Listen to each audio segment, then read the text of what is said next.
Bonsoir, bonsoir à toutes, bonsoir à tous. Au nom de la municipalité et du maire, que je vous demande de bien vouloir excuser puisqu'il ne peut être présent à cette rencontre pris par des obligations liées à la communauté urbaine.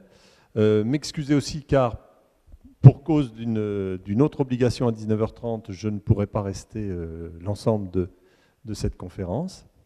Mais théoriquement, si tout va bien, Philippe Schmitt, qui est le maire adjoint délégué aux questions d'environnement soutenable dans cette ville, arrivera en cours de réunion. Simplement vous dire que nous sommes très heureux de vous accueillir dans cette salle, que nous avons été très heureux d'organiser cette conférence dans le cadre de l'agenda 21, mais je laisserai Benoît bien évidemment redire deux mots sur ces actions de l'agenda 21. Saluer la présidente de Quetigny Environnement, qui dira un mot aussi juste après moi. Quetigny Environnement, donc, qui s'est associée à l'organisation de cette conférence dans le cadre de l'agenda 21. Parler de biodiversité à Quetigny, ce n'est pas réellement une surprise, car bon, si la biodiversité, même si ce soir la thématique c'est la biodiversité, c'est la santé, il y a quand même aussi toujours, et je pense que ça sera abordé, des questions d'urbanisme. Donc c'est vrai que quand on dit urbanisme, tout de suite ça évoque beaucoup de choses. Mais si parler, penser biodiversité, c'est essayer d'intégrer davantage de nature en ville de manière à favoriser l'indispensable circulation des espèces. C'est aussi maintenir un tissu urbain suffisamment dense pour éviter un étalement préjudiciable à d'autres activités qu'on peut nommer activités agricoles. Dans une ville comme Quetigny, qui depuis sa création n'a de cesse que d'essayer d'être dans cet équilibre, j'allais dire, dialectique, la ville, la campagne, la ville à la campagne à la ville. Maintenant, on pourrait dire la ville-jardin, la ville-paysage. Une ville qui, depuis maintenant au moins 6 ans, s'est engagée au sein de la communauté urbaine dans l'opération Zéro Phyto. On reconnaît d'ailleurs la coccinelle qui est là en vrai, mais qu'on avait dessinée un petit peu sur toutes les zones de la ville où on n'utilise plus du tout de produits Zéro Phyto. D'ailleurs, cette opération Zéro Phyto, elle va sans doute nous amener à réfléchir, et on s'en est aperçu dans les réunions de quartier que nous avons fait là, cette année, 14 réunions de quartier, où on commence à se dire, bah oui, c'est bien le zéro phyto, mais quand même, les pissenlits qui poussent là devant chez moi, ou les chardons, ou les colzas qui regerment, c'est propre, c'est sale, c'est propre, qu'est-ce que ça fait? Ben oui, il va peut-être falloir que nous autres, les habitants de nos villes du début du XXIe siècle, on repense à l'environnement au pied de nos maisons, de nos appartements. Parce que curieusement, cette ville à la campagne dans les années 70, elle était très très propre. Et une ville qui a 34 hectares d'air sablé et pas un pissenlit qui pousse, c'est très facile de savoir comment on faisait pour se débarrasser des pissenlits. Donc, un des enjeux de Quetigny au XXIe siècle, ça va être de réussir ça aussi, de faire que cette nature dans la ville soit une nature respectueuse de l'environnement. Les circulations, pour que les espèces puissent se balader, eh bien, il faut des trames vertes. Des trames bleues à Quetigny, c'est pas très facile. Bon, on ne va pas parler du chromois tout de suite.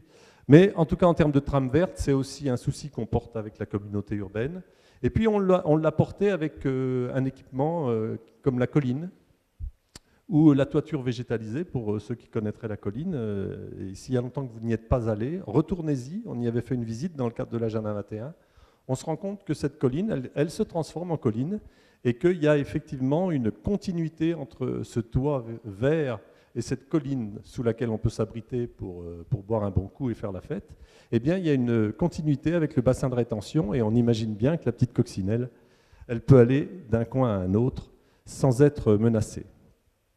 Alors, contre l'étalement des villes, mais je ne vais pas trop ouvrir ce chapitre-là, parce que c'est vraiment l'occasion d'un grand débat dont on n'aura pas le temps ce soir, mais qui peut se faire ailleurs et qui s'est déjà fait ailleurs. Contre l'étalement des villes, il y a le resserrement urbain, il y a les questions de densité. Bon, vous savez que nous portons un grand projet pour cette ville, qui est un projet de centralité. Si on parle centralité, on parle forcément PLU. Il y a des grands spécialistes dans cette salle d'urbanisme, de PLU. Bon, je crois qu'en retravaillant la centralité à Quetigny, ça n'est pas contradictoire avec cette volonté de poursuivre cette ville paysage, cette ville jardin, et que ce que l'on cherche à faire, c'est bien d'allier les deux et renforcer une qualité de vie à Quetigny, renforcer les usages de centralité et conserver quand même les espaces verts qui en font son ADN. Voilà, je n'en dirai pas plus. Vous êtes sans doute impatient d'écouter notre conférencier. Donc, bonne conférence et puis au plaisir de se revoir. Et je cède la parole à Francine. Merci. Donc, bonsoir à tous. Alors, je remercie la ville de Quetigny par l'intermédiaire de son service, je ne sais pas comment on dit, service Agenda 21, non. Mission Agenda 21, d'avoir associé l'organisation de cette soirée avec Quetigny Environnement. Effectivement, notre association, depuis son origine en 1981, se préoccupe bien évidemment de cette thématique et veille au maintien d'un minimum de nature dans le cadre de vie de cette commune, d'une part, et d'autre part, de l'entretien de l'espace, enfin des espaces verts et de l'espace en général, par des moyens alternatifs plutôt que le tout chimique. Et Quetigny Environnement a notamment apprécié l'orientation vers une réduction de l'utilisation des pesticides dans le cadre du plan éco-phyto. Je ne sais pas si on peut dire vraiment zéro phyto. Moi, je parlerais d'une réduction de l'utilisation. Voilà. Alors nous sommes aussi bien sûr très sensibilisés à la problématique pollution-santé qui va faire l'objet de votre conférence. Et j'espère qu'à travers cette conférence, les personnes présentes ce soir seront incitées à manifester encore plus de bienveillance pour la protection de la nature et le respect de l'environnement, afin qu'elles comprennent l'intérêt qui s'en dégagera pour leur propre santé, puisque c'est bien l'objet biodiversité et impact sur la santé, pour leur propre santé et surtout celle des générations futures. Donc voilà, je voulais vous conseiller de prendre le temps d'observer à Quetigny tout cet univers fantastique qui va de l'observation des étoiles, de la pleine lune, à celle des petits oiseaux, des petits insectes, des petites fleurs qu'il y a encore malgré tout à Quetigny, et donc tout cet univers qui nous entoure et qui nous permet d'être plus heureux. Voilà, c'est tout ce que je voulais dire au nom de notre association. Merci Francine, merci Jean-Marie Vallet. Donc, juste pour vous annoncer donc, la conférence de ce soir, c'est dans le cadre de l'Agenda 21.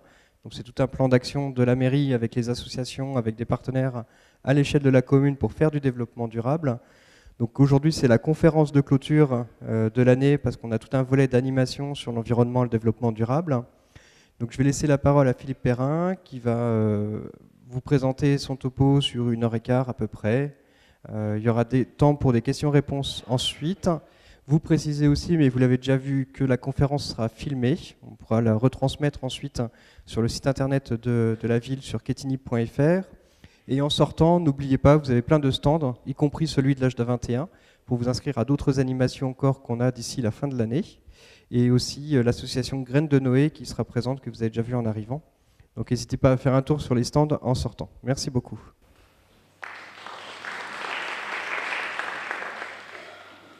Bien, bonsoir messieurs, dames. C'est bon, vous m'entendez bien? D'accord. Alors, merci de votre présence ce soir. Merci à l'ensemble des organisateurs de m'avoir fait confiance pour cette conférence. Je vais commencer par me présenter. Donc, je suis un éco-infirmier. Alors, c'est quoi un éco-infirmier? C'est une espèce en voie d'apparition, j'espère. Voilà. Je commencerai comme ça. En fait, je suis infirmier de formation. J'ai fait ma formation dans une petite école d'infirmières de la région Bourgogne, dont je suis originaire d'ailleurs. Et je travaillais comme infirmier avant de faire une formation à Strasbourg de conseiller en environnement, éco-conseiller. Un éco-conseiller, c'est une personne qui travaille sur le thème justement du développement durable. Mon objectif, à travers un parcours un peu bizarre, était en fait d'associer l'environnement et la santé. Alors j'ai fait une formation en santé pendant laquelle on ne m'a quasiment jamais parlé d'environnement, et une formation en environnement pendant laquelle on ne m'a quasiment jamais parlé de santé.